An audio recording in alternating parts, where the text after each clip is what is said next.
তো hello guys, আমি হলাম আকাশ, তোমাদের নতুন ভূগোল টিচার।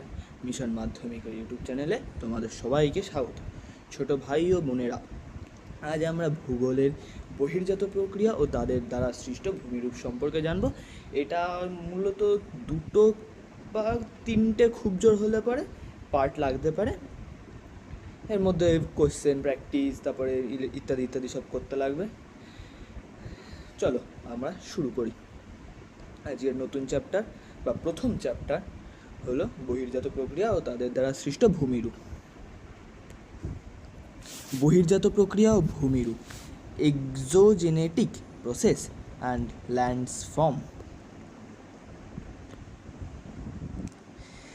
বহির্জাত প্রক্রিয়া ও ভূমিরূপের মূলত দুটি ভাগ হয়ে থাকে। একটা হলো অন্তর্জাত প্রক্রিয়া এন্ডোজেনেটিক, আর বহির্জাত প্রক্রিয়া বা এক্সোজেনেটিক। অন্তর্জাত প্রক্রিয়া কি? পৃথিবীর অভ্যন্তরে যেসব ঘটনা ঘটে থাকে সেই সব ঘটনাকে অন্তর্জাত প্রক্রিয়া বলা হয়। এর যেমন একটা উদাহরণ দেওয়া রয়েছে, নতুন ভূমিরূপ সৃষ্টি করে, এছাড়া পর্বত, মালভূমি ইত্যাদি সৃষ্টি করে। আর বহির্জাত প্রক্রিয়া হচ্ছে ভূপৃষ্ঠের উপরিভাগে ঘটে যেসব ঘটনা, সেই সব ঘটনাকে বলা হয় বহির্জাত প্রক্রিয়া। যেমন সৃষ্ট ভূমিরূপকে ক্ষয় ও পরিবর্তন করে। এরপরে বহির্জাত প্রক্রিয়া এক্সোজেনেটিক প্রসেস, প্রাকৃতিক শক্তির মাধ্যমে বা যান্ত্রিক বা রাসায়নিক পদ্ধতিতে ভূপৃষ্ঠের উপরিভাগের ভূমিরূপের পরিবর্তন ঘটানোর প্রক্রিয়াই হলো বহির্জাত প্রক্রিয়া। যেমন একটা দেওয়া রয়েছে এখানে, সমুদ্র তরঙ্গ বা সি ওয়েভস এর পরবর্তী এদিকে যাচ্ছে বৃষ্টিপাত বা জলধারা হিসাবে রেইন ওয়াটার। এরপরে সেটা আবার নদীতে গিয়ে পৌঁছাচ্ছে, তারপর নদী থেকে আবার বাষ্প হয়ে সেটা বায়ুতে উঠে যাচ্ছে। এরপরে সেই বায়ুটা আবার ঠান্ডা হয়ে হিমবাহতে যাচ্ছে, ইত্যাদি ইত্যাদি। এরপরে রয়েছে বহির্জাত প্রক্রিয়া কাকে বলে ইত্যাদি দিয়েছে, আমরা একটু দেখে নিই সেই জিনিসটা।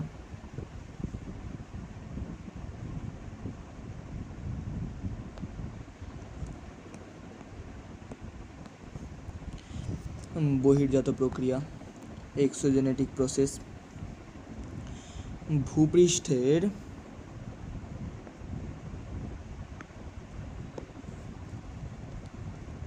উপরিভাগে বিভিন্ন প্রাকৃতিক শক্তিসমূহ যে সকল প্রক্রিয়া ক্ষয়, বহন ও সঞ্চয় মাধ্যমে ভূমিরূপের ক্রম পরিবর্তন করে চলেছে, সেই সকল প্রক্রিয়াকে বহির্জাত প্রক্রিয়া বলে। কি বুঝলাম আমরা এখান থেকে? ভূপৃষ্ঠের উপরিভাগে বিভিন্ন প্রাকৃতিক শক্তিসমূহের মাধ্যমে যেমন যে সকল প্রক্রিয়া ঘটে, অর্থাৎ ক্ষয়, বহন, সঞ্চয় ইত্যাদির মাধ্যমে ভূমিরূপের ক্রম পরিবর্তন করে চলেছে, যে সেই সকল প্রক্রিয়াকে বহির্জাত প্রক্রিয়া বলে। এরপরে কি বলেছে? ভূমিরূপ গঠনে বহির্জাত প্রক্রিয়ার ভূমিকা। ইংরেজি এক্সোজেনাস বা বহির্জাত বলতে ভূপৃষ্ঠের বাইরের শক্তিসমূহ, অর্থাৎ তুষারপাত, বৃষ্টিপাত, বায়ু, হিমবাহ প্রভৃতির ক্ষয়, বহন, সঞ্চয় কার্য দ্বারা ভূপৃষ্ঠের উপরিভাগের পরিবর্তন হয়। ভূপৃষ্ঠের বৈচিত্র্যময় ভূমিরূপ পৃথিবীর অভ্যন্তরীণ বা অন্তর্জাত ও বহির্জাত শক্তির উপরিভাগের পরিবর্তন হয়। ভূপৃষ্ঠের বৈচিত্র্যময় ভূমিরূপ পৃথিবীর অভ্যন্তরীণ বা অন্তর্জাত ও বহির্জাত শক্তির দ্বারা প্রতিনিয়ত পরিবর্তিত হয়ে চলেছে। এই অধ্যায়ে আমরা বহির্জাত শক্তিগুলি কী এবং কিভাবে ভূমিরূপের ক্রমাগত পরিবর্তন করে চলেছে সে বিষয়ে আলোচনা করব। তার আগে একটু দেখে নিই এদিকে কি কি ছবি দিয়েছে।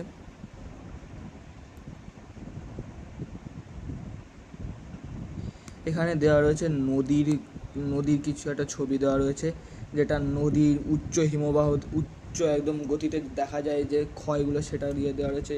এখানে হিমবাহর ছবি দেওয়া রয়েছে। এরপরে দেওয়া রয়েছে এখানে বায়ু যে ক্ষয় কার্যগুলো করে থাকে বা যেসব কার্যগুলো করে থাকে সেটার একটা ছবি তুলে ধরা হয়েছে। তারপরে সমুদ্র তরঙ্গের একটা ছবি তুলে ধরা হয়েছে, ভৌম জলস্তরের একটা ছবি তুলে ধরা হয়েছে ইত্যাদি। এরপর আমরা দেখে নিই কী আছে এখানে।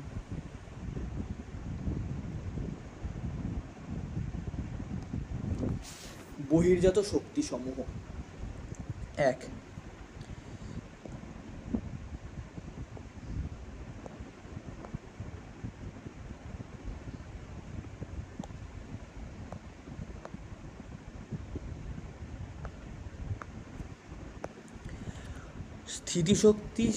স্থিতিশীল বহির্জাত শক্তি: উষ্ণতা, বৃষ্টিপাত, আর্দ্রতা, বায়ুর চাপ, তুষারপাত,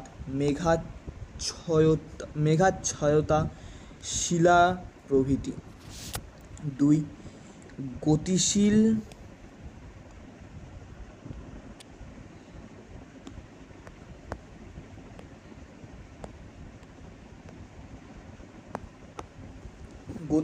বহির্জাত শক্তি ও তার মুখ্য কার্যকরী অঞ্চল।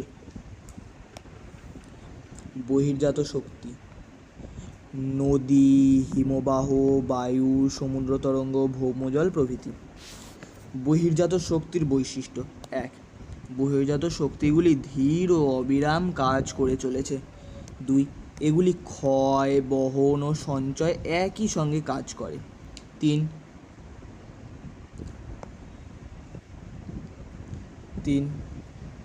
ভূমির উচ্চতা, ভূমির ঢাল, জলবায়ু, ভৌগোলিক অবস্থান চলছে।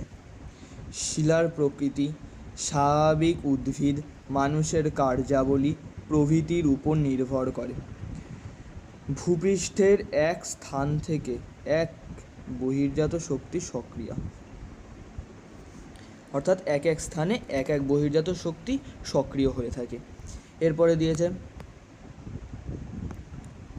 শক্তিগুলি করে ভূপৃষ্ঠের এক এক স্থানে এক এক বহির্জাত শক্তির স্থান ও কালভেদে একক বা সম্মিলিতভাবে কাজ করে। 5, বহির্জাত শক্তির মূল উৎস হলো সূর্য। এই কোশ্চেনটা অনেক সময় পরীক্ষাতে আসে যে বহির্জাত শক্তির মূল উৎস কী, এইটা অনেকেও ভুল লেখে, তাই এটা আমাদের সবাইকে মনে রাখতে হবে। বহির্জাত শক্তির মূল উৎস হলো সূর্য।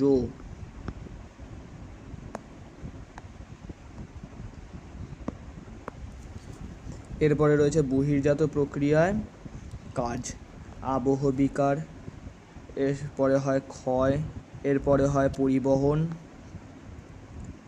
এরপরে হয় সঞ্চয়, তারপরে হয় নতুন ভূমিরূপ সৃষ্টি। এখানে একটা ছোট্ট করে টিকার মতো দেওয়া রয়েছে। ক্ষয় কী করে? নিচু করে। পরিবহন কী করে? সরিয়ে নিয়ে যায়। সঞ্চয় কী করে? জমা করে।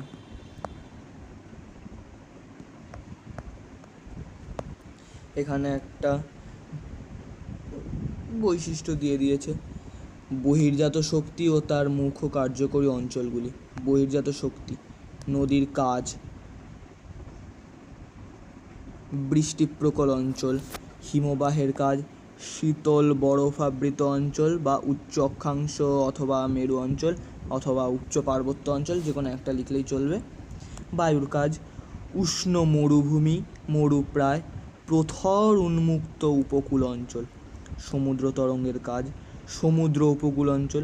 ভৌম জলের কাজ কোথায় হয়? ভূগর্ভস্থ জল বা ভূগর্ভস্থ অঞ্চল, অর্থাৎ চুনাপাথর প্রধান এলাকায়। এদিকে দিয়েছে একটা টিকা লেখো বা মনে রাখো মতো। এক্সোজেনেটিক শব্দটি প্রথম ব্যবহার করেন PENC অর্থাৎ পিঙ্ক। এরপরে দিয়েছে 1876 খ্রিস্টাব্দে GK গিলবার্ট প্রেডেড রিভার্স ধারণা ব্যাখ্যা করার সময় গ্রেড অর্থাৎ পর্যায় শব্দটি প্রথম ব্যবহার করেন। কত সালে আর কে গ্রেড কথাটি প্রথম ব্যবহার করেন? এই কোশ্চেনটা অনেক সময় MCQতে আসে মাধ্যমিকে, তাই আমাদেরকে এটা মনে রাখতে হবে যে কে কত সালে গ্রেড কথাটি প্রথম ব্যবহার করেন 1876 খ্রিস্টাব্দে জি.কে. গিলবার্ট। এরপরে রয়েছে 1904 খ্রিস্টাব্দে চেম্বারলিন ও সলিসবেরি প্রথম গ্রেডেশন অথবা পর্যায়ন শব্দটি ব্যবহার করেন। এইটাও আসে এমসিকিউতে বা ওই এসএকিউ টাইপের যে কোশ্চেনগুলো আসে ওই কোশ্চেনে আসে যে কে বা কে পর্যায়ন বা গ্রেডেশন শব্দটি প্রথম ব্যবহার করেন। তা সেটা হবে 1904 খ্রিস্টাব্দে চেম্বারলিন আর সলিসবেরি। এটা হয়ে গেল। এরপরে দেখি কি আছে। এরপরে রয়েছে বহির্জাত প্রক্রিয়া, একটা ছোট্ট করে একটা দেওয়া রয়েছে যাতে আমরা শর্টে সব কিছু বুঝতে পেরে যাই। সেখানে দেওয়া রয়েছে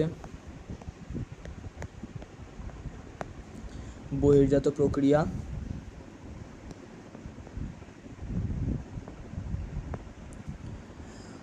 আবহবিকার, অবরোহণ আর আরোহণ। আবহবিকারে হয় যান্ত্রিক ক্ষয়, যান্ত্রিকভাবে একটা কার্য হয়, রাসায়নিকভাবে কার্য হয় আর জৈবভাবে একটা কার্য হয়। অবরোহণে নদী কাজ করে, বায়ু কাজ করে, হিমবাহ কাজ করে, আবার মাধ্যাকর্ষণ শক্তিও কাজ করে, আবার পুঞ্জিত ক্ষয়ও কাজ করে। আর আরোহণে একসাথে কাজ করে পর্যায়ন বা সমতলীকরণ, এটা হিমবাহের সাথেও হয়ে থাকে। আর এদিকে পুঞ্জিত ক্ষয়ের সাথে হয় নগ্নিভবন, আর জৈবর সাথে হয় নগ্নিভবন। নগ্নিভবন আর উন্মোচন একই, পর্যায়ন আর সমতলীকরণ একই। এগুলোকে আমাদের মনে রাখতে হবে যে কোনটায় কিসের কাজ হয়। আবহবিকারে হয় যান্ত্রিক, রাসায়নিক, জৈব। অবরোহণে হয় নদী, বায়ু, হিমবাহ, মাধ্যাকর্ষণ আর পুঞ্জিত ক্ষয়। আর এদিকে হচ্ছে গিয়ে আরোহণে হচ্ছে গিয়ে পর্যায়ন বা সমতলীকরণ হয়। এরপরে আসছি আবহবিকার। আবহবিকার অর্থাৎ ওয়েদারিং। এখানে কি বলছে, শিলা চূর্ণ বিচূর্ণ হওয়ার প্রক্রিয়াকে বলা হয় ভাঙন অর্থাৎ আবহবিকার। এরপরে দেওয়া রয়েছে অবরোহণ, ডিগ্রেডেশন বা ইরোশন। ক্ষয়প্রাপ্ত হয়ে উচ্চতা হ্রাসের প্রক্রিয়াকে বলা হয় অবরোহণ। আরোহণ অ্যাগ্রেডেশন বা ডিপোজিশন। ক্ষয়জাত পদার্থ সঞ্চিত হয়ে উচ্চতা বৃদ্ধি হওয়ার প্রক্রিয়াকে বলা হয় আরোহণ। এখানে আমরা ছবিগুলো দেখতে পাচ্ছি কি বলেছে, এই যে শিলাচূর্ণ বিচূর্ণ হওয়ার পরে যে একটা শিলা কি বলবো ভূমির উপরে রয়েছে সেটা হচ্ছে গিয়ে আবহবিকার। আর এই ক্ষয়প্রাপ্ত হয়ে উচ্চতা হ্রাস পাচ্ছে সেটা হচ্ছে গিয়ে অবরোহণ। আর এই ক্ষয়জাত পদার্থটাই সঞ্চিত হয়ে এইখানে যে ভূমিরূপটা তৈরি করেছে সেটা হলো আরোহণ। মানে এখানে এই যে এখানে লিখে দিয়েছে প্রকৃতির ভাস্কর্যের প্রধান তিনটি হাতিয়ার হলো এই তিনটে, অর্থাৎ আবহবিকার, অবরোহণ আর আরোহণ। এরপরে বলছে কি দেখি, ভূমিরূপ পরিবর্তনের মূল সূত্র অর্থাৎ পর্যায়ন বা গ্রেডেশন।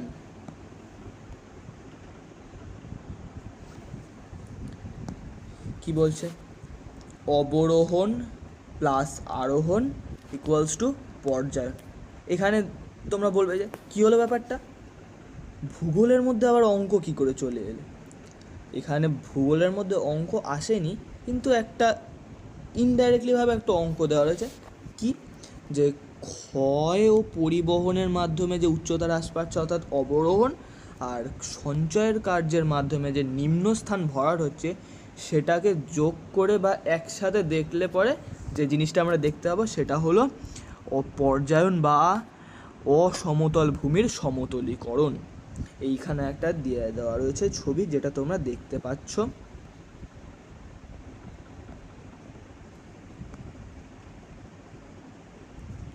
এই যে ছবিটা তোমরা সবাই দেখতে পাচ্ছ, এই যে এই জায়গাটা থেকে ক্ষয় হচ্ছে, ক্ষয় হওয়ার পরে এটা এই জায়গাটা থেকে আস্তে আস্তে সঞ্চিত হতে হতে এই জায়গাটাতে ভরাট হবে, আর এই জায়গাটা উঁচু হয়ে যাবে এই জায়গাটার মতো দিয়ে সমান হয়ে যাবে। এখানে একটা ছোট্ট করে টিকা মতো দিয়ে দিয়েছে, শক্তিগুলি নদী, হিমবাহ, বায়ু সম্মিলিতভাবে কাজ করে ভূপৃষ্ঠকে একটি সাধারণ সমতলে বা গ্রেড সারফেস পরিণত করে বা করতে চায় একই। এরপরে কি দিয়েছে দেখি, অবরোহণ অথবা ক্ষয়ীভবন অর্থাৎ ডিগ্রেডেশন বা এরোশন। যে প্রক্রিয়ায় প্রাকৃতিক শক্তি অর্থাৎ নদী বায়ু আঘাতে উচ্চ ভূমিরূপ ক্রমাগত ক্ষয়প্রাপ্ত হয়ে উচ্চতা হ্রাস পায় বা উঁচু স্থান নিচু হয় তাকে বলা হয় অবরোহণ বা ক্ষয়ীভবন। এটা 2 নম্বরের কোশ্চেনে আসে প্রধানত। আর যদি 2 নম্বরের কোশ্চেনে বা 3 নম্বরের যে কোশ্চেনগুলো আসে সেই কোশ্চেনে যদি এই অবরোহণ বা ক্ষয়ীভবন কোশ্চেনটা আসে, তখন যদি তোমরা এই ছবিটা এঁকে দিতে পারো সঙ্গে লেখার সাথে সাথে, তাহলে স্যার বা ম্যামের মধ্যে একটা গুড ইম্প্যাক্ট পড়বে, ফলে তোমরা একদম ফুল মার্কস পাবে। এই যে ছবিটা দিয়েছে, নদী আর এই পাহাড় বা বায়ুর যে একসাথে ক্ষয়কার্য হচ্ছে, সেই ক্ষয়কার্যের ফলে যে ভূমিরূপটা সৃষ্টি হচ্ছে, সেই ভূমিরূপটাকে বলা হয় অবরোহণ বা ক্ষয়ীভবন। তোমরা এই ছবিটা অবশ্যই আঁকবে যদি কোশ্চেনটা আসে। এখানে দিয়েছে একটা দিয়েছে নোটিশ বা কিছু একটা বলবো, কি বলবো, এটা গুরুত্বপূর্ণ একটা দিয়েছে যে পেন্সিল ভোঁতা হওয়া, খাতার ওপর ঘষতে ঘষতে পেন্সিলের তীক্ষ্ণ শীষ ক্ষয় হয়ে যাওয়া যেমন উচ্চতা কমে যায়, তেমনি নদীর ঘর্ষণে পাহাড় ক্ষয় পায়। এটা একটা উদাহরণ দিয়ে বুঝিয়ে দিয়েছে। এরপরে রয়েছে আরোহণ। এখানে একটা ভুল হয়ে গেছে, পিপিটি বানাতে গিয়ে আরোহণের দুখানা একার পড়ে গেছে। আরোহণ বা সঞ্চয়ীকরণ, অ্যাগ্রেডেশন বা ডিপোজিশন, সেম আগের কোশ্চেনটার মতো, মানে এই অবরোহণের মতনই এইখানেও একটা আরোহণের একটা ছবি দিয়ে দিয়েছে, যেখানে একই সেম কোশ্চেন আসলে পরে এই ছবিটা দিয়ে এই কোশ্চেনটা আঁকবে। কি বলেছে পড়ে নি। ক্ষয়জাত পদার্থগুলি পরিবাহিত হয়ে ভূপৃষ্ঠের নিচু অংশে সঞ্চিত হয়ে ভূমির উচ্চতা বৃদ্ধি করে, নিচু স্থান উঁচু হয়। এখানে যখন কোশ্চেনগুলো এই কোশ্চেনটা যখন লিখবে, তখন এখানে একটা আলাদা করে দেখো বক্স দিয়ে দিয়েছে, এই বক্সটা লিখে দেবে, যে আলাদা করে একটা পয়েন্ট করে দেবে, যাতে পয়েন্টটা করলে পরে ওদের স্যার ম্যামদের চোখে একটা ভালো হয়, যে ছেলেটা অনেকগুলো পয়েন্ট লিখেছে, না বেশি নাম্বার দিয়েছি। তাই বলছি যে একটা সংজ্ঞা একটা দিয়ে দিলে, একটা বৈশিষ্ট্য একটা পয়েন্ট দিয়ে দিলে, আর একটা উদাহরণ পয়েন্ট দিয়ে দিলে, আর ছবিটা দিলে একদম ফুল মার্কস পেয়ে যাবে তোমরা। এইখানে এইটাতে দিয়ে দিয়েছে, বৈশিষ্ট্যতে দিয়ে দিয়েছে নিচু স্থান উঁচু হয়। আর উদাহরণ কি দিয়েছে দেখি, একটা গ্লাসে জুস ভরা, গ্লাসের নিচু তলে জুস ঢাললে যেমন তরলের উচ্চতা বাড়তে থাকে, তেমনই নিচু ভূমিতে পলি জমতে জমতে উচ্চতা বৃদ্ধি পায়। একদম পারফেক্ট উদাহরণ দিয়েছে। এই যে গ্লাস, এই যে দেখা যাচ্ছে যে একটা জগের থেকে একটা গ্লাসের মধ্যে জুস ঢালছে, এই জুসটা যেমন একদম নিচ থেকে ভরা শুরু হয়েছে, আস্তে আস্তে উপরে উঠছে, সেরকমই একটা যখন ভূমিরূপ সৃষ্টি হয়, একদম নিচের স্তর থেকে আস্তে আস্তে আস্তে আস্তে পলি জমতে জমতে জমতে জমতে একদম উঁচুতে যায়। এরপরে কী দিয়েছে দেখি, অবরোহণ আর আরোহণের একটা পার্থক্য, খুবই গুরুত্বপূর্ণ একটা কোশ্চেন মাধ্যমিকের জন্য। অবরোহণ আর আরোহণ, দেখি কি দিয়েছে। এটি একটি ক্ষয়কারী প্রক্রিয়া বা এরোশন, একদম ঠিক দিয়েছে। এটি একটি সঞ্চয়কারী প্রক্রিয়া বা ডিপোজিশন, একদম ঠিক দিয়েছে, কারণ আমরা এর আগেই পড়েছি এই যে এইখানে ক্ষয়জাত পদার্থগুলি পরিবাহিত হয়ে উচ্চতা বৃদ্ধি করছে ভূমির, আর এইখানে দিয়েছে যে প্রক্রিয়া প্রাকৃতিক শক্তির আঘাতে উঁচু ভূমি ক্রমাগত ক্ষয় পেয়ে উচ্চতা হ্রাস পাচ্ছে। এইখানে দিয়ে দিয়েছে ভূমির উচ্চতা হ্রাস পায়, ভূমির উচ্চতা বৃদ্ধি পায়। আবার দিয়েছে উঁচু ভূমি নিচু ও সমতল হয়, নিচু ভূমি ভরাট হয়ে উঁচু হয়, শক্তির তীব্রতা ও শিলার কাঠিন্যের ওপর নির্ভর করে, প্রধানত ভূমির ঢালের ওপর নির্ভর করে। তোমরা যদি এত কিছু মনে নাও রাখতে পারো, তোমরা শুধু সংজ্ঞাগুলো মনে রাখবে, তাহলে পরেই তোমরা পার্থক্য লিখে দিয়ে আসতে পারবে। খুব জোর হলে পরে 3 নম্বরের পার্থক্য আসবে, আর যদি 5 নম্বরের পার্থক্য আসে, সঙ্গে একটা করে এই ছবিগুলো দিয়ে দেবে।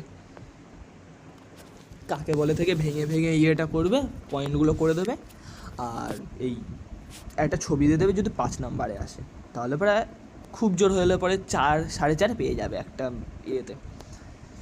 এছাড়া এরপরে দেখি কি আছে, আবহবিকার বা ওয়েদারিং। আবহাওয়া ও জলবায়ুর উপাদানের প্রভাবে স্বস্থানে শিলা চূর্ণ বিচূর্ণ বা বিয়োজিত হওয়ার প্রক্রিয়া। যান্ত্রিক আবহবিকার, ফিজিক্যাল ওয়েদারিং। রাসায়নিক আবহবিকার, কেমিক্যাল ওয়েদারিং। যান্ত্রিক আবহবিকারে কি বলছে, ফিজিক্যাল চেঞ্জ বা শিলার আকার পরিবর্তন, যেমন হিমক্ষয় বা বরফ গলে যাওয়া। কাঁচ ভেঙে টুকরো হওয়া জিনিসটা কাঁচই থাকে, শুধু আকার বদলায়। একদম ঠিক বলেছে এটা। যান্ত্রিক আবহবিকারে যেটা হয়, এটার কোনো বস্তুটার কোনো পরিবর্তন হচ্ছে না, যে জিনিসটা শুধু একটা বড় জিনিস ভেঙে একটু টুকরো হয়ে যাচ্ছে। আর এখানে রাসায়নিক পরিবর্তনে কি বলছে, রাসায়নিক উপাদানের পরিবর্তন যা পুরনো অবস্থায় ফেরে না, অর্থাৎ লোহায় মরচে পড়া বা খাদ্য হজম হওয়া, সম্পূর্ণ নতুন উপাদানে পরিণত হওয়া। এটা আমি কি বললাম সেটা তোমরা বুঝতে পারলে না, আমি ঠিক ছোটো করে বুঝিয়ে দিচ্ছি অল্প করে। মানে কি বলছে, লোহায় যে মরচে পড়ে বা খাদ্য হজম হওয়া জিনিসটা সম্পূর্ণরূপে উপাদানে পরিণত হয় না বা আগের অবস্থায় ফিরে আনতে পারি না। আমি যে একটা খাদ্য গিলে খাচ্ছি, সেটা কি আমরা আগের অবস্থায় আবার সেই খাদ্যটাকে ফিরিয়ে আনতে পারবো না তো। সেরকমই এই জিনিসটাকে আমরা আগের অবস্থায় আর ফিরিয়ে আনতে পারবো না, কিন্তু এই জিনিসটাকে আমরা যদি আবার একটু গলিয়ে নিই, একটু হিট দিয়ে গলিয়ে নিই, তখন আমরা কিন্তু আবার ওই বড় জিনিসটা আবার ফিরিয়ে আনতে পারবো, ভাঙা টুকরোটাকে। সেরকমই এরপরে দেখি কি বলছে, পুঞ্জিত ক্ষয় বা মাস ওয়াস্টিং। কি বলছে পড়ি,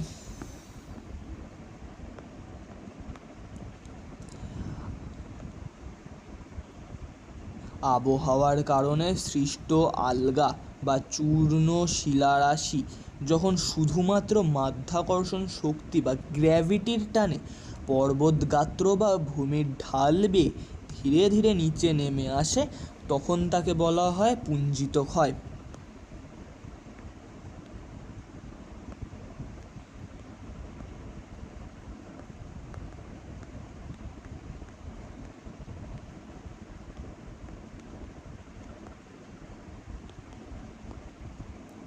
এরপরে কি বলছে দেখি, এখানে প্রধান চালিকা শক্তি নদী বা বায়ু নয়, প্রধান মাধ্যম হলো ভূমির ঢাল বা মাধ্যাকর্ষণ শক্তি। আমি কি বললাম তোমরা নিশ্চয়ই বুঝতে পারো, আমি একদম সোজাভাবে বুঝিয়ে দিচ্ছি জিনিসটা। এই যে তোমরা যে ছবিটা দেখতে পাচ্ছ, একটা পাহাড়ের ঢাল বেয়ে একটা গোটা কি বলবো, একটা গোটা ভাঙা পর্বতের টুকরো পর্বতের ঢাল বেয়ে নেমে আসছে, এই জিনিসটাকেই বলা হয় পুঞ্জিত ক্ষয়। যে মাধ্যাকর্ষণ শক্তির টানে কোনো পর্বত ভাঙা টুকরো বা শিলাচূর্ণ পর্বতের ঢাল বরাবর যে নিচের দিকে মাধ্যাকর্ষণ শক্তির মাধ্যমে বা গ্র্যাভিটির টানে নিচের দিকে নেমে আসে, সেটাই হলো পুঞ্জিত ক্ষয়। আর এটা শুধুমাত্র মাধ্যাকর্ষণ শক্তির মাধ্যমে, এটা কোনো নদী বায়ু হিমবাহ ইত্যাদি কার্যে হয় না। এই যদি কোশ্চেন আসে, এইটা একদম উল্লেখ করতে হবে যে নদী বা বায়ু কার্য ফলে এটা ঘটে না, এটা একমাত্র মাধ্যাকর্ষণ শক্তি বা ভূমির ঢালের কারণে এই ইয়েটা ঘটে থাকে। এটা যদি না লেখো তোমরা কিন্তু নাম্বার পাবে না। এরপরে রয়েছে নগ্নিভবন বা ডেনুডেশন, অর্থাৎ উন্মোচন পর্যায়। কি বলছে দেখি, আবার বলছে এইখানে দেখো কি প্লাস ইকুয়ালস টু নিয়ে চলে এসে ভূগোলের মধ্যে। তোমরা ভাববে যে কি পড়াচ্ছে, যে ভূগোলের মধ্যে কোথা থেকে অঙ্ক নিয়ে চলে এসছে। আমি বলছি শোনো, আস্তে আস্তে দেখো কি বলছে। আবহবিকার, ক্ষয়ীভবন আর পুঞ্জিত ক্ষয় একসাথে যোগ করলে পরে নগ্নিভবন আসে। নগ্নিভবনটা কী জিনিস আগে এটা দেখে নিই, তারপরে বলছি। ক্ষয় ও স্থানান্তরের ফলে শিলার ওপরের আবরণ সরে গিয়ে ভেতরের অংশ উন্মুক্ত হওয়ার প্রক্রিয়া হলো নগ্নিভবন। এবার বলছি, কোথায় রয়েছে আমাদের আবহাওয়া, আবহবিকার, আবহবিকার, আবহবিকার, কই কই কই আবহবিকার, কই আবহবিকার, একটু দেখে নি।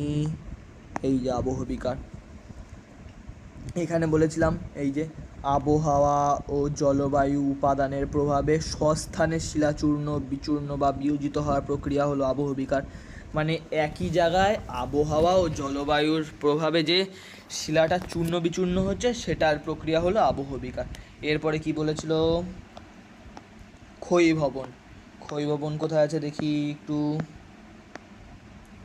আবহবিকার ক্ষয়ীভবন, ক্ষয়ীভবন, এই যে ক্ষয়ীভবন, এই যে যে প্রক্রিয়ায় প্রাকৃতিক শক্তির আঘাতে উঁচু ভূমিরূপ ক্রমাগত ক্ষয়প্রাপ্ত হয়ে উচ্চতা হ্রাস পাচ্ছে সেটাই হলো ক্ষয়ীভবন বা ভূমিরূপ। এই হ্যাঁ, ক্ষয়ীভবন। এরপরে এরপরে রয়েছে, হয়ে গেল। এরপরে হচ্ছে পুঞ্জিত ক্ষয়, একটু আগেই পড়লাম পুঞ্জিত ক্ষয়। এই যে যে পর্বতের ঢাল বরাবর কোনো একটা শিলাচূর্ণ যখন গ্র্যাভিটি বা মাধ্যাকর্ষণ শক্তির মাধ্যমে নিচে নেমে আসছে সেটা হলো পুঞ্জিত ক্ষয়। এইগুলোকে যখন একটা ফ্রেম বা একটা চিত্রর মাধ্যমে দেখা যায় তখন তাকে বলা হয় অগ্নিভবন। অর্থাৎ একই জায়গায় ক্ষয়প্রাপ্ত হয়ে, নদী বায়ু ইত্যাদির মাধ্যমে ক্ষয়প্রাপ্ত হয়ে এক পর্বতের ঢাল বরাবর নিচে নেমে এলে যে পর্বতের বা শিলাটার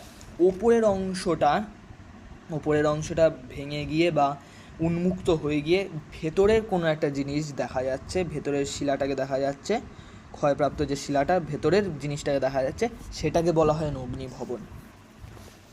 এরপরে উদাহরণ দিয়েছে ত্বক উন্মুক্ত হওয়া। কি দিয়েছে, শরীরের কোথাও কেটে গেলে ওপরের চামড়া সরে গিয়ে যেমন ভেতরের অংশ দেখতে পাওয়া যায়, শিলার ক্ষেত্রেও ঠিক একই জিনিস দেখা যায়। এই যে এই জায়গাটা যে কেটে গেছে, যে কেটে যাওয়ার পরে যে মাংস একটা দেখা যায় না, লাল লাল লাল লাল, সেরকম এই পাথরেরটা ভেঙে যাওয়ার পরে যে কাচের মতো যে জিনিসটা দেখা যাচ্ছে সেটাই হলো অগ্নিভবন। তোমরা কি বুঝতে পারলে সবাই অগ্নিভবন জিনিসটা কি? তাহলে আমরা আগেরটাতে যাচ্ছি। পর্যায়ন, গ্রেডেশন, প্রকৃতির চূড়ান্ত ভারসাম্য। এখানে এটা দেখো গ্রাফের মতো দেওয়া রয়েছে, এরকম দিয়ে একটা গ্রাফের মতো দেওয়া রয়েছে।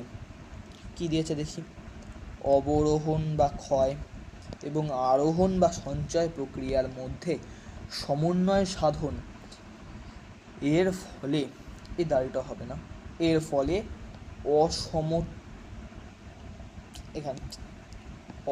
অসমতল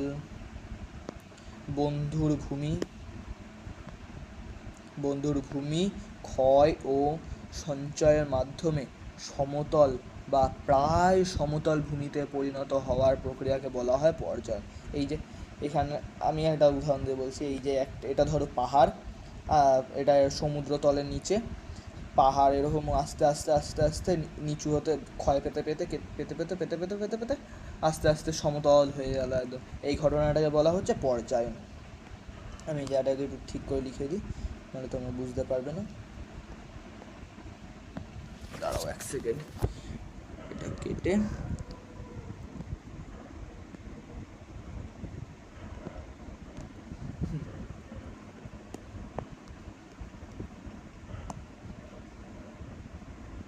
এখানে এটা দিয়ে দিয়েছে কি, আরোহণ, এটা অবরোহণ আর আরোহণ। হ্যাঁ, এই আরেকটা গুরুত্বপূর্ণ কথা বলে দিচ্ছি তোমাদের, যে পর্যায়ন কোশ্চেনটা অনেক সময় 3 নাম্বারের বা 4 নাম্বারের যে কোশ্চেনগুলো আসে, সেই আমার ঠিক মনে পড়ছে না 3 নাম্বার না 4 নাম্বারের কোশ্চেন আসে, যাই হোক যে কোনো একটা ইয়েতে মার্কসের কোশ্চেন আসে পরীক্ষাতে, ভূগোলে।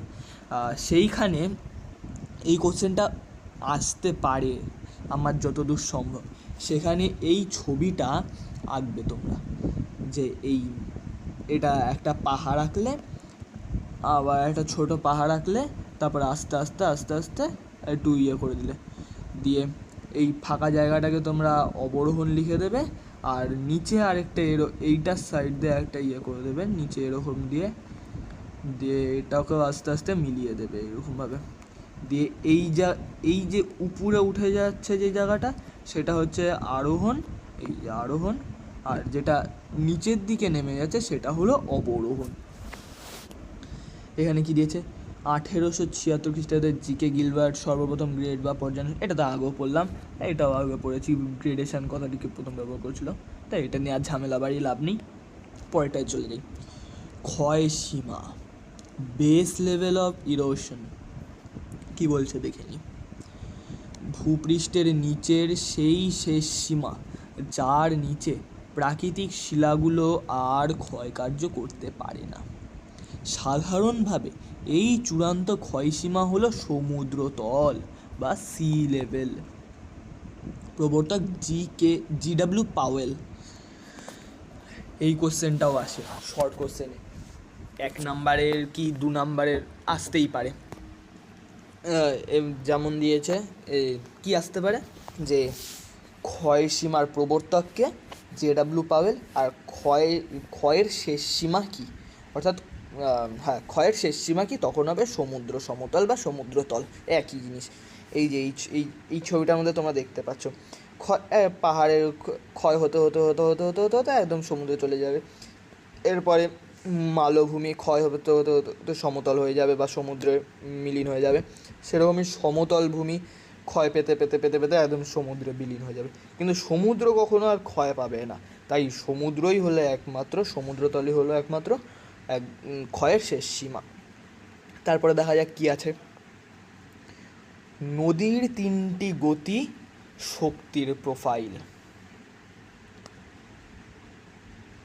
এটা 5 নাম্বারের কোশ্চেনে আসে। কি আসে কোশ্চেনটা, এরকম হয় অনেকটা, যে কোশ্চেনটা আমি লিখছি।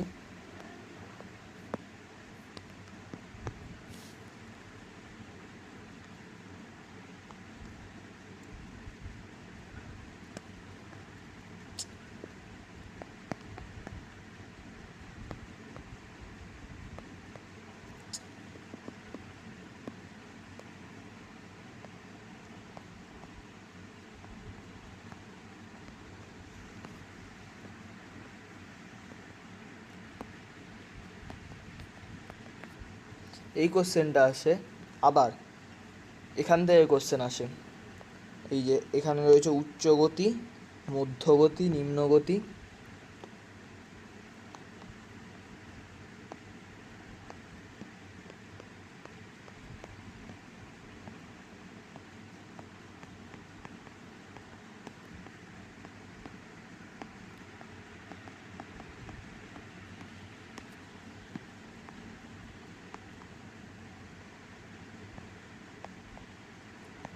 এরকমই সেম মধ্যগতিতে,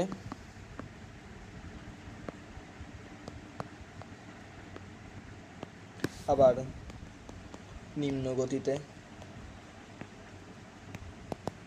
নিম্নগতিতে কি ভূমিরূপ সৃষ্টি হচ্ছে সেগুলোর একটা 5 মার্কসের কোশ্চেন আসে। সেগুলো কিন্তু তোমাদের প্রত্যেকটি চিত্রসহ বর্ণনা করতে বলে, আর আবার বলেও এক এক সময় চিত্র কথাটা উল্লেখ করে না, যে চিত্রসহ বর্ণনা করো। কিন্তু তোমাদের যদি ভালো নম্বর পেতে হয় তাহলে সবাইকে চিত্র অঙ্কন করেই এই একমাত্র ভূগোলের একমাত্র সব থেকে ভালো উপায়, যে কোনো কোশ্চেনই লিখবো, সে 2 হোক, 4ই হোক আর 5ই হোক, আমাকে যেন ছবিটা মনে রাখতে হবে। ছবি না আঁকলে পরে কিন্তু স্যার ম্যামরা একটু অসংকোচ বোধ করে, যে ছেলেটা অথবা মেয়েটা হয়তো জানে না, তা আমি নাম্বার একটু কমিয়ে দিই। কিন্তু যখন যদি তুমি যে ছবিটা আঁকছো তখন বুঝবে না, হ্যাঁ ছেলে আর মেয়েটা হয়তো জানে, তাহলে আমাদের কী করতে হবে, সবসময় ছবিটাকে মনে রাখতে হবে। তা চলো আমরা আবার পড়ায় ফিরে যাই। কী বলছে, এই জায়গাটা দেখতে পাচ্ছ, এই যে একটা প্রচুর ঢালের মতো একটা সৃষ্টি হচ্ছে, এটা হচ্ছে পর্বতের ঢাল।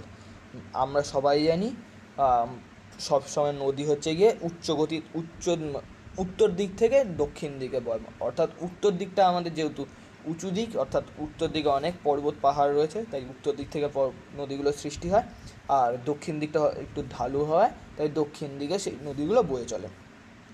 কি বলছে দেখি, প্রবল ঢাল, সর্বোচ্চ গতি, প্রধান কাজ ক্ষয়, উদাহরণ গঙ্গার গোমুখ থেকে হরিদ্বার।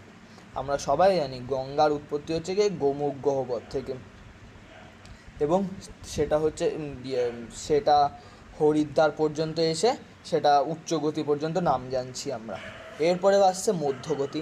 মধ্যগতিতে হচ্ছে গিয়ে মাঝারি ঢাল বরাবর চলে, যেমন এতে গতিবেগ একটু হ্রাস পেয়ে, একটু বলতে কি অনেকটাই হ্রাস পেয়ে যায় উচ্চগতির থেকে। তা সেখানে হচ্ছে গিয়ে প্রধান কাজ হচ্ছে গিয়ে বহন ও সঞ্চয় দুটোই হয়। এইটার হচ্ছে গিয়ে উদাহরণ হচ্ছে গিয়ে হরিদ্বার থেকে রাজমহল পাহাড়। আবার রয়েছে হচ্ছে গিয়ে নিম্নগতি বা বদ্বীপ-প্রবাহ। নিম্নগতিটা হচ্ছে গিয়ে একদম সমতল ভূমি বা সর্বনিম্ন গতিতে যে নদীটা প্রবাহিত হয় সেটা হচ্ছে গিয়ে নিম্নগতি। এখানে প্রধান কাজ হচ্ছে গিয়ে কেবল সঞ্চয় করা। যেমন মধ্যগতিতে ছিল বহন ও সঞ্চয় দুটোই, কিন্তু শুধুমাত্র নিম্নগতিতে হচ্ছে গিয়ে সঞ্চয় করা। আর এটা হচ্ছে গিয়ে রাজমহল থেকে বঙ্গোপসাগর পর্যন্ত। নদীর কাজ তার শক্তির উপর নির্ভরশীল, যা নির্ধারিত হয় জলের পরিমাণ ও ভূমির ঢালের দ্বারা, অর্থাৎ ষষ্ঠ ঘাতের সূত্র দ্বারা। এরপরে দেখি কি আছে। নদীর কাজ দিয়ে দিয়েছে, আমি বললাম না একটু আগে, এই যে কোশ্চেনগুলো দিয়েছি, এই কোশ্চেনগুলোই এখানে বর্ণনা করে দিয়েছে। চলো দেখে নিই। নদীর কাজ ক্ষয়, বহন, অবক্ষেপণের বিভিন্ন পদ্ধতি ও তার ফলে গঠিত ভূমিরূপের সৃষ্টির কার্যকারণ। সম্পর্ক বিশ্লেষণ। উৎস থেকে মোহনা পর্যন্ত, এখানে ভুল হয়েছে, উৎস হবে এটা।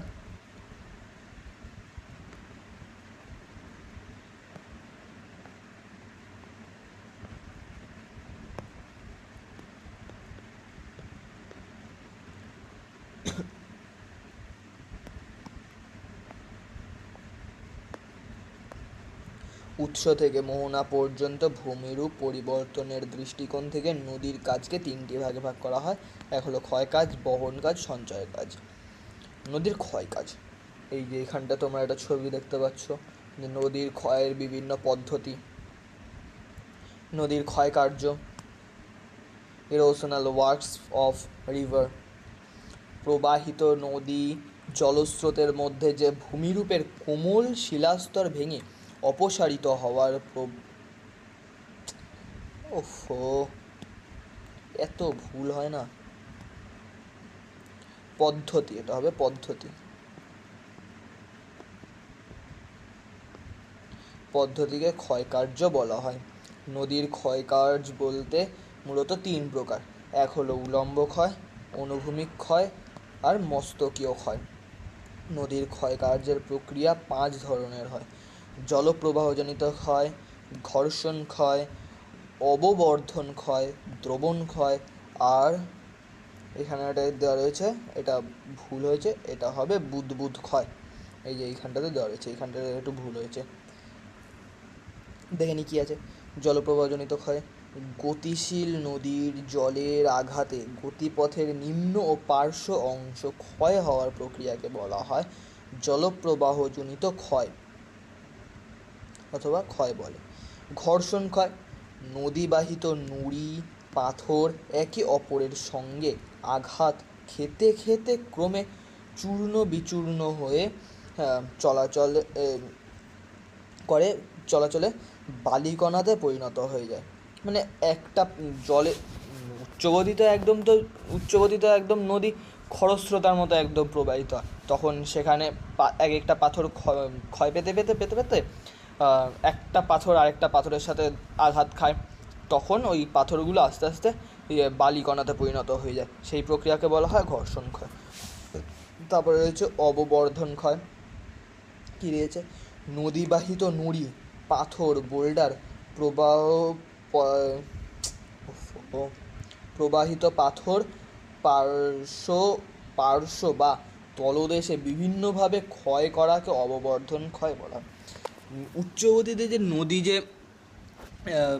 পাথরগুলো বয়ে নিয়ে আসছে, সেই পাথরগুলো বয়ে নিয়ে আসার ফলে যে আস্তে আস্তে একটু নিচের দিকে যে ভারী পাথরগুলো আছে সেগুলো একটু নিচের দিকে নেমে যাচ্ছে, এবং সে নিচের পাথরগুলো নিচের কোনো শিলাকে ক্ষয় করছে, বা সেই তার ফলে যে ভূমিরূপটা সৃষ্টি হচ্ছে সেটাকে বলা হয় অববর্ধন ক্ষয়।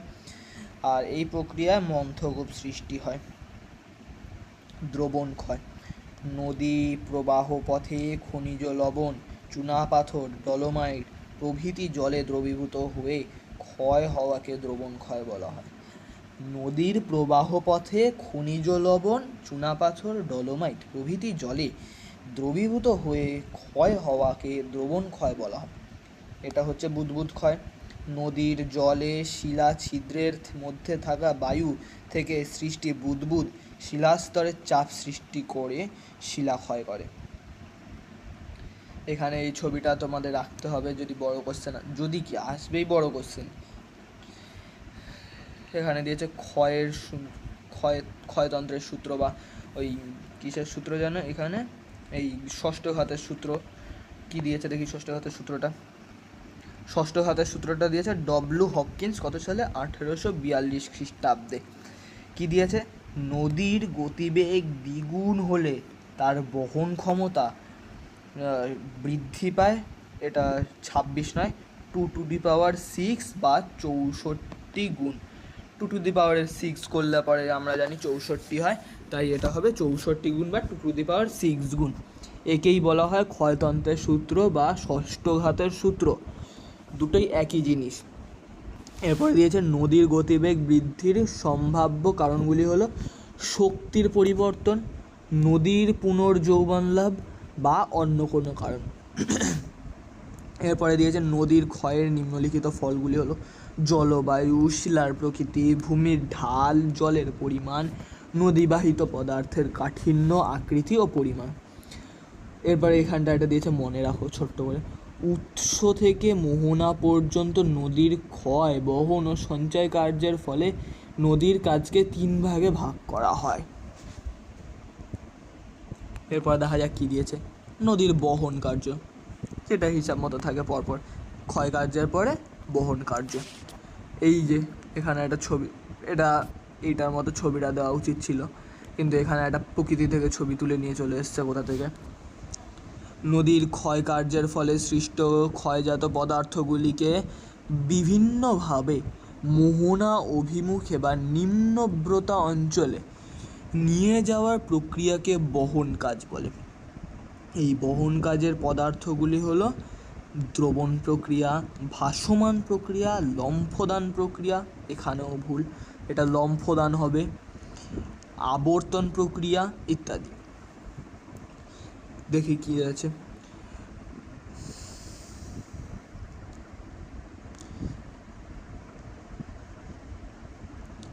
এটা ক্রেবস,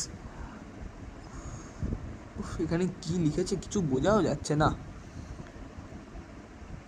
যাই হোক আমি বলে দিচ্ছি কি লিখে, এখানে কি হবে। এটা হবে ক্রেবস, ছোট নুড়ি, কাঁকড় ইত্যাদি, যেগুলো একটু হালকা প্রকৃতির হয়ে থাকে, সেই বস্তু বা পদার্থগুলি নদীর জলের সঙ্গে ভাসমান অবস্থায় বাহিত হওয়ায় যে ভাসমান প্রক্রিয়া, কি সব লিখে রেখে দিয়েছে এখানে, আমি বলে দিচ্ছি।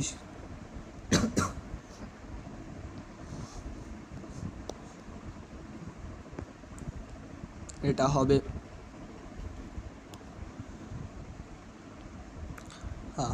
ভাসমান প্রক্রিয়া।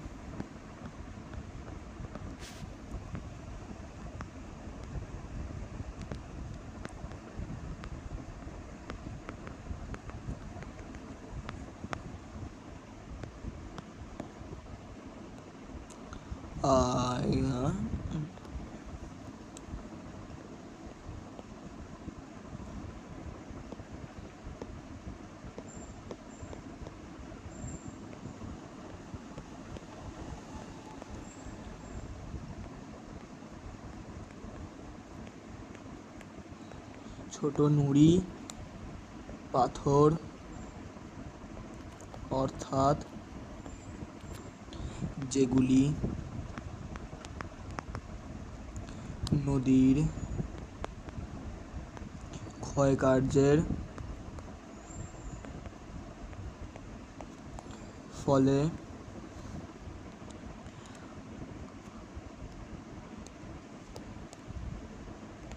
খুবই হালকা হয়ে গেছে এবং সেগুলি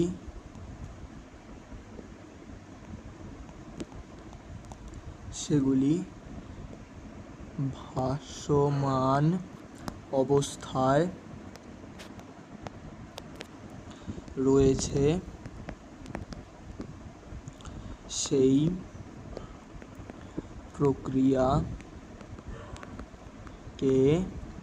ভাসমান প্রক্রিয়া বলে। এইখানে অনেক ভুল রয়েছে, তাই আমি নিজের মতো করে বানিয়ে লিখে দিলাম তোমাদেরকে। যে কি হচ্ছে, ক্রেবস, ছোট নুড়ি পাথর অর্থাৎ যেগুলি নদীর ক্ষয়কার্যের ফলে খুবই হালকা হয়ে গেছে এবং সেগুলি ভাসমান অবস্থায় রয়েছে, সেই প্রক্রিয়াকে বলা হয় ভাসমান প্রক্রিয়া। এরপরে দেখা যাক কি আছে। লম্ফদান প্রক্রিয়া সাধারণত উচ্চ প্রবাহের ধারা চলে, আবার এখানে ভুল, বন্যার সময় নদীর পতিত প্রবহমান জলের আঘাতে ঘর্ষ নামতে নামতে নদীর তলদেশে দিয়ে এগিয়ে যেতে যেতে লম্ফদান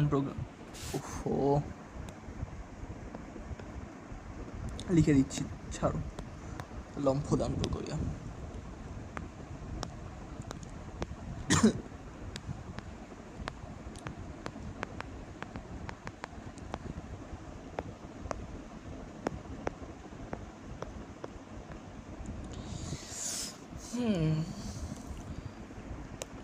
নদীর ক্ষয়কার্যের ফলে সৃষ্ট একটু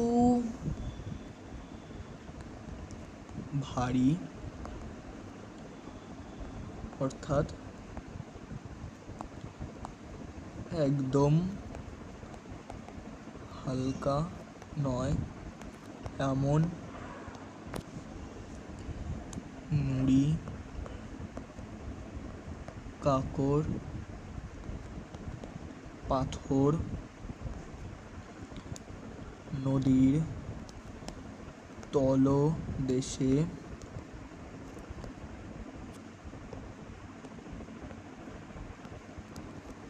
ধাক্কা খেয়ে আবার উপরে উঠে আসায়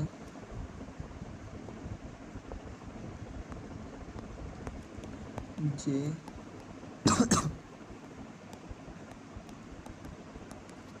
প্রক্রিয়া সৃষ্ট হয় তাকে লম্ফ প্রক্রিয়া বলে।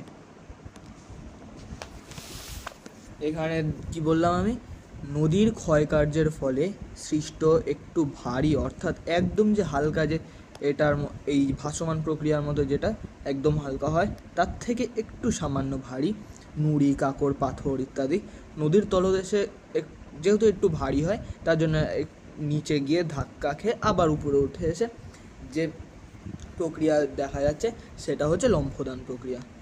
এরপরে দিচ্ছে আবর্তন প্রক্রিয়া। মাধ্যাকর্ষণ শক্তির টানে নদীর জলের সঙ্গে বাহিত কি দিয়েছে, শুষ্ক, এটা কি দিয়েছে কে জানে, শুষ্ক পাথরগুলি নিচের দিকে নেমে আবর্তন প্রক্রিয়া করে।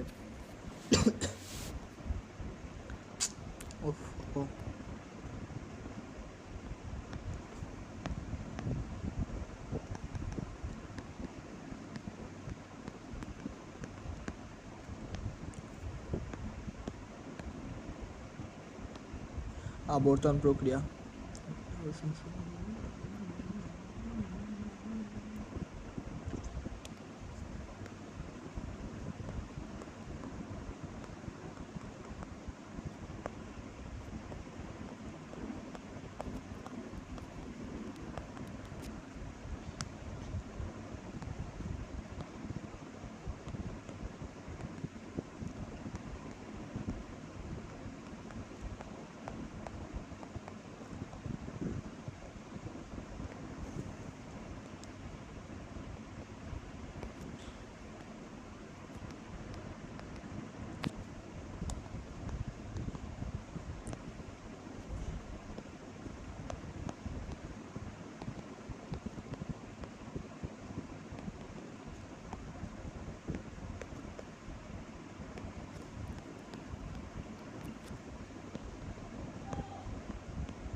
তো এরপরে রয়েছে নদীর বহন কাজ বা নদীর বহন ক্ষমতার নিয়ামক, জলের পরিমাণ, প্রবাহ পথের ঢাল, গতিবেগ, বাহিত পদার্থের ওজন অথবা আয়তন, এটা দিতে হবে না, ক্ষুদ্রতমটা আর কি। তারপরে রয়েছে নদী খাতের প্রকৃতি, গভীরতা, চওড়া, বাঁক প্রভৃতি। তারপরে এখানে মনে রাখো একটা দিয়েছে, নদীর প্রবাহ বেশি হলে অধিক সংখ্যক ও বড় আকারের পদার্থ বহন করতে পারে। নদীর গতি বেশি হলে ভারী পদার্থও বহন সম্ভব হয়। নদীর বহন কাজ ক্ষয়, পরিবহন ও সঞ্চয়ের সঙ্গে সম্পর্কযুক্ত। এরপরে রয়েছে বহন প্রক্রিয়ার উদাহরণ, দ্রবণ প্রক্রিয়া, যেমন লবণ চুনাপাথর জলে গলে যায়। ভাসমান প্রক্রিয়া, যেমন পাতা, ডাল, গাছের কাণ্ড, শেকড় ইত্যাদি জলে ভেসে থাকে। লম্ফদান প্রক্রিয়া, যেমন ছোট নুড়ি, বালি, কাঁকর ইত্যাদি। আবর্তন প্রক্রিয়া, বালি, পলি, সূক্ষ্ম কণা ইত্যাদি। সংক্ষেপে মনে রাখবে, নদীর বহন কাজের 4টি প্রধান প্রক্রিয়া: দ্রবণ প্রক্রিয়া, ভাসমান প্রক্রিয়া, লম্ফদান প্রক্রিয়া, আবর্তন প্রক্রিয়া। এরপরে রয়েছে এই যে এইগুলো যেটা লিখে দিয়েছিলাম, আবর্তন প্রক্রিয়া, লম্ফদান প্রক্রিয়া আর ভাসমান প্রক্রিয়া। এরপরে দেখিনি কি আছে, পার্বত্য প্রবাহের ভাস্কর্য, গিরিখাত বনাম ক্যানিয়ন। গিরিখাত আর ক্যানিয়নের মধ্যে দুটি পার্থক্য, সব থেকে বড় যেটা পার্থক্য হলো এই আকৃতি। অর্থাৎ গিরিখাত হচ্ছে গিয়ে ইংরাজি ভি আকৃতির হয়, আর ক্যানিয়ন হচ্ছে ইংরাজি আই অক্ষরের মতো হয়। অর্থাৎ গিরিখাত হচ্ছে গিয়ে উপর দিকটা অনেকটা চওড়া হয়, আর ক্যানিয়নের উপর দিকটা সরু হয়। তা এখানে দিয়ে আকৃতিটা তো বলে দিলাম। জলবায়ু, গিরিখাত যেখানে সৃষ্টি হবে সেটা হবে, সেই অঞ্চলটা হবে আর্দ্র বৃষ্টিবহুল অঞ্চল, আর ক্যানিয়ন যেটা যে জায়গাটায় সৃষ্টি হবে সেটা হবে শুষ্ক মরু অঞ্চল। গিরিখাতের উদাহরণ হচ্ছে গিয়ে হিমালয়ের কালীগণ্ডকী নদীর গিরিখাত পৃথিবীর গভীরতম, আর ক্যানিয়নের উদাহরণ হচ্ছে গিয়ে কলোরাডো নদীর গ্র্যান্ড ক্যানিয়ন পৃথিবীর দীর্ঘতম। এই দুটো উদাহরণ খুবই গুরুত্বপূর্ণ একটা উদাহরণ, যেটা আমাদের সকলকে মনে রাখতে হবে। পরীক্ষা আসার খুবই চান্স থাকে এমসিকিউতে, নাহলে তোমরা সবাই ভুলে যাবে যে ক্যানিয়নের উদাহরণ কি, গিরিখাতের উদাহরণ, ক্যানিয়নের দীর্ঘতম ক্যানিয়ন কোনটা, গভীরতম ক্যানিয়ন কোনটা ইত্যাদি। এই জন্য এটাকে মনে রাখতেই হবে।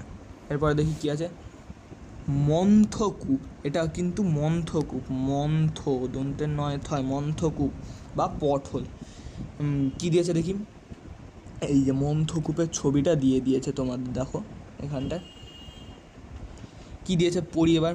উচ্চ প্রবাহে নদীবাহিত প্রস্তরখণ্ড অবঘর্ষ প্রক্রিয়ায় নদীর তলদেশে ক্ষয় করতে করতে হাড়ির মতো গর্তের সৃষ্টি করে, একে মন্থকূপ বলা হয়। এই পটহোল সৃষ্টির মাধ্যমে নদীর গভীরতা বাড়ে। অনেক পটহোল একসঙ্গে গড়ে উঠলে তাকে পটহোল কলোনি বলা হয়। এখানে দিয়ে দিয়েছে একটা উদাহরণ, ঝাড়খণ্ডের সরাইবেলার কাছে খড়কাই নদীতে পটহোল কলোনি তৈরি হয়েছে। এখানে পটহোল সৃষ্টি প্রক্রিয়া দিয়ে দিয়েছে। নদীর স্রোতে প্রস্তরখণ্ড নদীর তলদেশে ঘূর্ণায়মান হতে থাকে। অবঘর্ষ প্রক্রিয়ায় তলদেশে ক্ষয় হতে হতে গোলাকার গর্তের সৃষ্টি করে। ক্রমশ গর্ত বড় ও গভীর হতে থাকে এবং মন্থকূপ অথবা পটহোলের সৃষ্টি হয়। শৃঙ্খলিত শৈলশিরা কি বলেছে, এই যে শৃঙ্খলিত শৈলশিরা, এই যে এখানটা ছবি দিয়ে দিয়েছে তোমাদের, দেখো কী বলছে দেখি এবার। পার্বত্য অঞ্চলের ওপর দিয়ে নদী প্রবাহিত হওয়ার সময় কঠিন শৈলশিরাকে ক্ষয় করতে না পেরে শৈলশিরার পাদদেশ বরাবর নিচু অংশ দিয়ে এঁকে বেঁকে প্রবাহিত হতে থাকে, একে বলা হয় শৃঙ্খলিত শৈলশিরা। অর্থাৎ পার্বত্য অঞ্চলের ওপর দিয়ে যখন নদী এঁকে বেঁকে প্রবাহিত হয় তখন তাকে শৃঙ্খলিত শৈলশিরা বলা হয়। ফলে শৈলশিরাগুলিকে দূর থেকে দেখে মনে হয় উপত্যকায় আবদ্ধ রয়েছে। এই জায়গাটা দেখে তাই মনে হচ্ছে উপত্যকা আবদ্ধ রয়েছে। এই যে উপত্যকাগুলো মনে হচ্ছে, এইগুলোকে উপত্যকা মনে হচ্ছে। এই ছবিটা তো মনে হচ্ছে না, কিন্তু এই ছবিটা দেখে একটু বেশি মনে হচ্ছে, কারণ এটা একটু দূর থেকে যেহেতু নেওয়া ছবিটা, তার জন্য এটা একটু বেশি মনে হচ্ছে। একেই আবদ্ধ বা শৃঙ্খলিত শৈলশিরা বলে। যেমন হিমাচল, এটা হিমাচল, এটা হিমাচল। হিমাচল হিমালয়ে এমন অসংখ্য শৈলশিরা রয়েছে। এরপরে দেখা যাক কি রয়েছে। ও হো, জলপ্রপাতের পশ্চাৎ অপসারণের মেকানিজম সব থেকে গুরুত্বপূর্ণ একটা কি বলবো, ভূমিরূপ। কি বলছে এখানে একটা ছবি দেওয়া রয়েছে, জলপ্রপাত এখান দিয়ে পড়ছে নিচের দিকে, এই যে এই জায়গাটাতে পড়ছে। এইটা কি জিনিস, পিছন দিকে একটু গর্তের মতো হয়ে যাচ্ছে, এটা বুঝতে পারছি না, তাই তো আমি বলছি।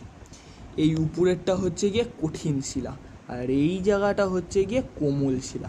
কঠিন আর কোমলের মধ্যে তোমরা নিশ্চয়ই পার্থক্য জানো, তাই বলছি, যেহেতু জানো তার জন্য আর বেশি ওটাকে বলছি না। কোমল শিলা এই জলের যে জলটা যে এই জায়গাটাতে ছিটকে ছিটকে ছিটকে ছিটকে পড়ছে, এই জায়গাটাতে পড়ে, তার জন্য এই কোমল শিলাটা এই জলের প্রভাবে ক্ষয় পেতে পেতে পেতে পেতে পেতে পিছন দিকে সরে যাচ্ছে। ফলে এই যখন অনেকখানি পিছন দিকে সরে যায়, তখন সামনের দিকে এত অনেকখানি বাড়ানো থাকে, সেই বাড়ানো অংশটা পড়ে যায়। পড়ে যাওয়ার ফলে এইটা সামনে থেকে কিছুটা ভেঙে গিয়ে পিছন দিকে সরে যায়। ওই পিছন দিকে সরে যাওয়ার ঘটনাটিকে বলা হয় জলপ্রপাতের পশ্চাৎ অপসারণ। এই যে এখানটা লিখে দিয়েছে, কোমল শিলা ক্ষয়ে গেলে উপরের কঠিন শিলাটি ঝুলন্ত অবস্থা থাকে এবং একসময় ভেঙে পড়ে, ফলে জলপ্রপাত ক্রমশ নদীর উৎসের দিকে পিছোতে থাকে। এই ঘটনাটিকে বলা হয় পশ্চাৎ অপসারণ। তারপরে দেখা যাক কি বলছে। আর প্রপাতকূপ, জলপ্রপাতের প্রবল বেগে এবং অবঘর্ষ প্রক্রিয়ায় নদীর তলদেশে সৃষ্ট বিশালাকার হাড়ির মতো গর্ত হলো প্রপাতকূপ। একটা রয়েছে, প্রপাতকূপ আর মন্থকূপ কিন্তু সেম জিনিস নয়। মন্থকূপ হচ্ছে গিয়ে নদীর প্রবাহ পথে তৈরি হয়, আর প্রপাতকূপ যেটা, অর্থাৎ প্লাঙ্ক হোল, যেটা প্লাঙ্ক পুল, সেটা হচ্ছে গিয়ে জলপ্রপাতের তলদেশে সৃষ্টি হয়। তারপর দেখা যাক কী রয়েছে। সঞ্চয় কার্যের শুরু এবং শেষ পলল শঙ্কু বনাম বদ্বীপ। পলল শঙ্কু আর বদ্বীপ। পলল শঙ্কু হচ্ছে গিয়ে হিমবাহে পর্বতের পাদদেশে সৃষ্টি হয়, আর বদ্বীপ কোথায় সৃষ্টি হয়, যেখানে নদী একটা সমুদ্রে বা মহাসাগরে মিশে সেই জায়গাটায় বদ্বীপ সৃষ্টি হয়। অর্থাৎ পর্বতের পাদদেশে পলল শঙ্কু আর নদীর মোহনায় বদ্বীপ সৃষ্টি হয়। উচ্চ গতি থেকে মধ্যগতির সংযোগস্থলে পলল শঙ্কু, আর নিম্নগতির শেষে হয় বদ্বীপ। এরপর কি বলছে, গঠন, বড় বোল্ডার, নুড়ি, কাঁকড়, স্থূল বালি উপরিভাগ ঢালু হয়। এরপরে এটাতে কি বলছে, সূক্ষ্ম পলি, কাদা ও বালি উপরিভাগ সমতল হয়। মানে এখানে গঠন কী কী দিয়ে গঠিত হচ্ছে সেইগুলো বলে দিয়েছে। আর পলল শঙ্কুর ভূমির ঢাল হচ্ছে কি হঠাৎ কমে যাওয়ায় স্রোতের বেগ হ্রাস পায়, আর সমুদ্রের জলস্তর স্রোতকে সম্পূর্ণ থামিয়ে দেয়।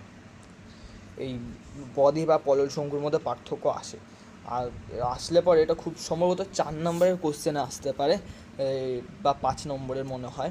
এই ছবি দুটো তোমাদের মাস্ট রাখতেই হবে আসলে পরে। তারপরে কি দিয়েছে, সমভূমির আঁকা বাঁকা পথ, অশ্বক্ষুরাকৃতি হ্রদ ও গঠন।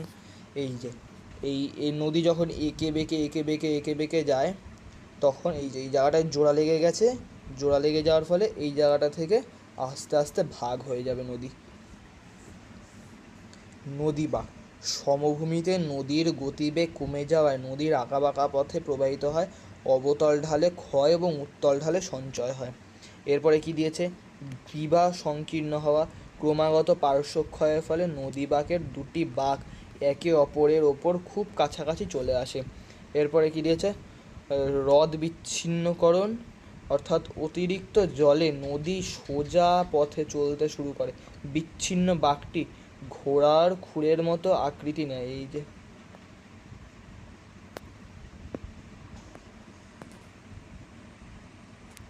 ঘোড়ার খুরের মতো সৃষ্টি করে, অশ্বক্ষুরাকৃত।